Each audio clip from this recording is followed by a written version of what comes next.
and welcome to the 100th edition of Beer Issues.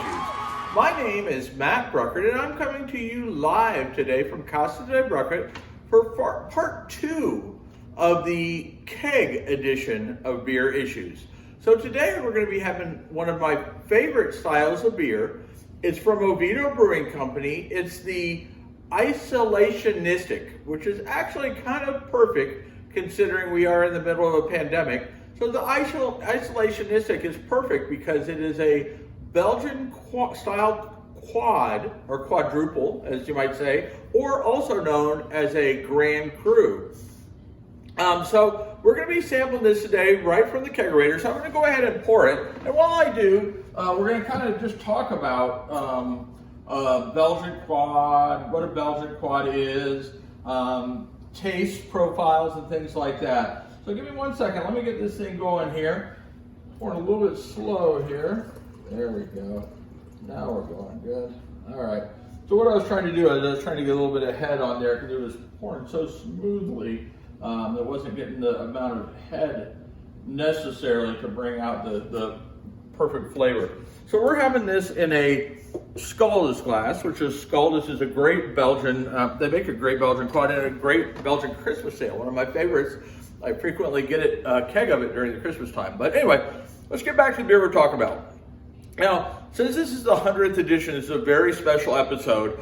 This beer is rated, obviously it's a local beer, so you can't really get a true rating on it, but 4.05 out of 5, which makes it a very good beer. And I'm going to have to agree that I do enjoy it.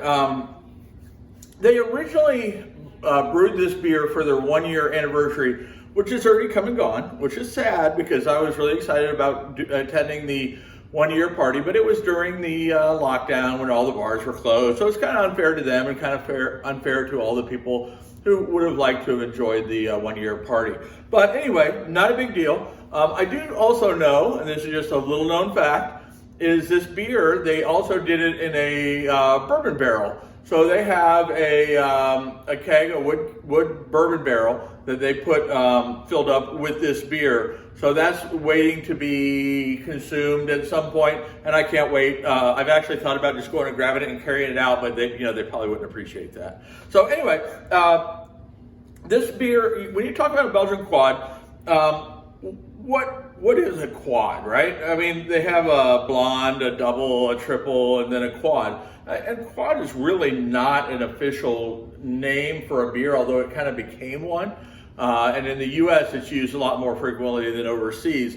It's really just a Belgian strong ale that clocks in somewhere between 9.1% and 14.2. Now, I remember, I think the Scaldus Noel, the one I get, I think it's around 14%, so it might be on the high end of the Belgian quad.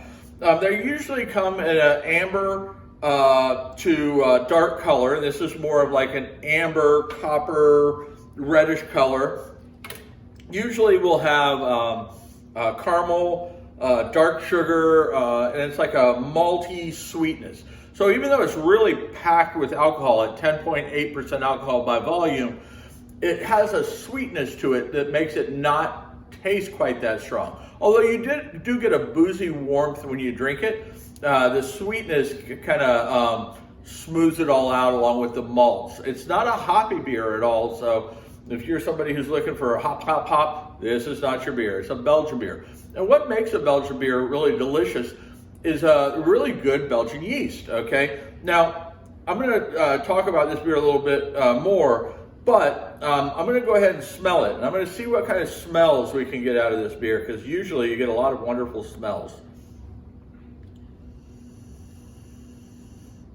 So I can, right off the bat, I can smell the malt, the malts. I think it's like a fig and like, usually, which is very standard in a Belgian quad, you get like spiced fruits in there. And I think from reading up on this beer, I think they use like spiced plums. So it's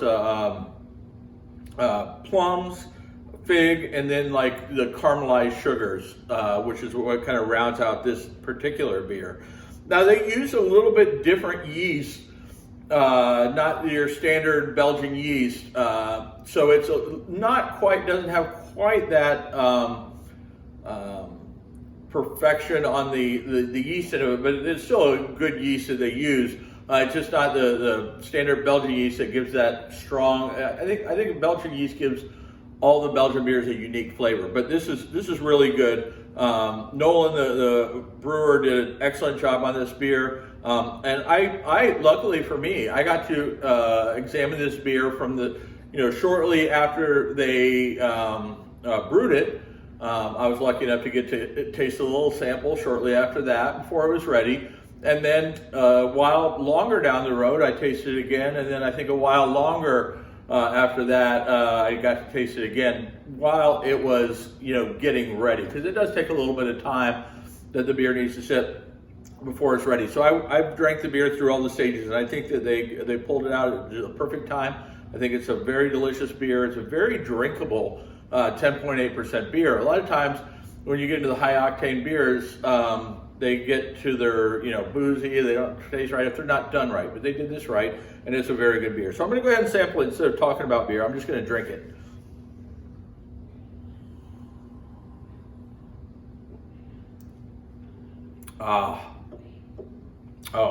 Very tasty. I'm very excited to have a keg of this beer because the beer, obviously Belgian beers are not inexpensive to make, and I'm very excited to have a keg here at the house so I can sit back, relax, and enjoy it.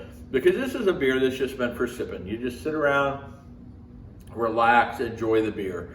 Make sure you check out Oviedo Brewing Company. They really do make some really, really good beers. And for me, I live in Oviedo, so it's very convenient for me. But besides that, even if you're not just right close here in Oviedo, if you're here, make sure you check it out because they do really make some good beers. And Nolan really knows what he's doing. He's got a lot of experience in brewing, so make sure you check it out.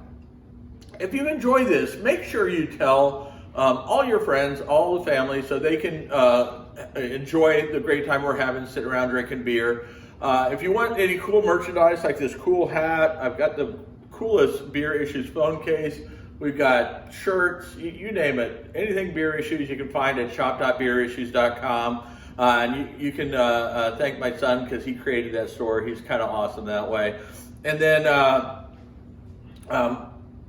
just make sure you check it out. And if you see something, if you want some pint glasses, I do have some pint glasses available. That's for local because I don't really want to ship them, okay?